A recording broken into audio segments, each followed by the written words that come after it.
sakuba ngumuntu wepolitiki so ngizopolitika awu sabantu ekhaya yini enza ukuthi ukhetha noma akuze kanje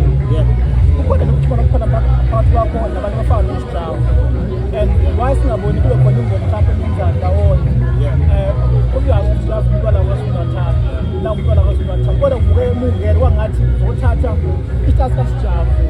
ngasho yini ukuthi khona kubuke kuSijavu kancane bakhulisa nokwakho and also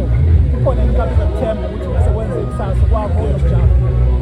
okay umuntu omdala uSijavu ngiqale la ngimhlonipha kakhulu yabo abanye babantu engibahloniphayo kakhulu kodwa le part ethi ngizothatha angazi noma basokele lapho but le part ethi ngizothatha isithatha kaSijavu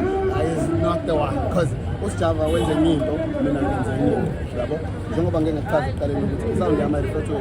Afro uSijavu wenza isoul mangabe sethi ufuna ukurappa uyabuya la rap mina ngenza i-rap fused with soul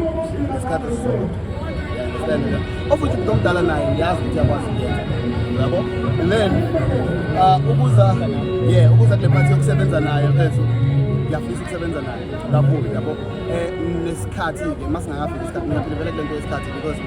yena ubhuti uSijavu kunabantu ababebakhulu phambi kwakhe wayefisa ukusebenza nabo kodwa kwenzekalanga wayibabuka nje ku-TV engakabe imikhulu wayibabuka nje ku-TV ethi ngiyafisa ukusebenza nobani ngiyafisa ukusebenza nobani abantu abakhulu ngaleso sikhathi yabo and then le sound engiyenzayo mina bafo ngathi ngilanga ikhona senginesikhathi la endimeni yomculo yabo so isound le ngiyiqale even before ngimazi uSijavu yabo bengiyenza and then blew up with uSijavu I'm like oh blind yabo but isound bese ngivele ngiyenza nami I've been even though bengiyivukane ngingaziwa but I've been Kama lakho ukhetha qualified kama sisipho mashows